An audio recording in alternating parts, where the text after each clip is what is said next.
चलो मित्रों આપણે આવી ગયા છીએ અત્યારે પીપલ વૃક્ષની પાસે।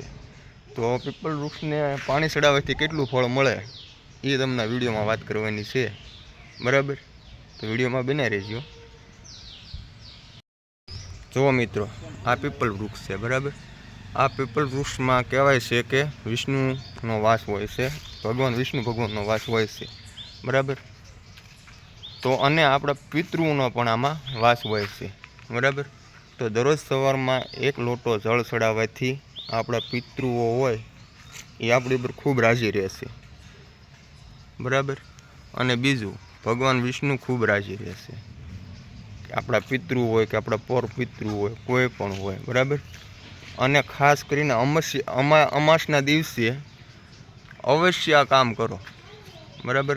કે પીપલ વૃક્ષને જળ ચડાવવું ખાસ કરીને એમ, બરાબર? તો આવી રીતના તમે જુઓ, આ જુઓ આપણે અમુક જો પીપલ વૃક્ષને જુઓ, આ બૈર હવે આપણે પૂંજા પણ કરેલી છે, જુઓ આ દોરા પણ એને વીંટવેલા છે। તો આવી રીતની તમે પણ પૂંજા કરો, અવશ્ય લાભ થશે, આપણા પિતૃઓ આપણી પર રાજી રહેશે। જો વિડીયો ગમ્યો હોય તો લાઈક શેર કરજો અને ચેનલને સબસ્ક્રાઈબ કરજો।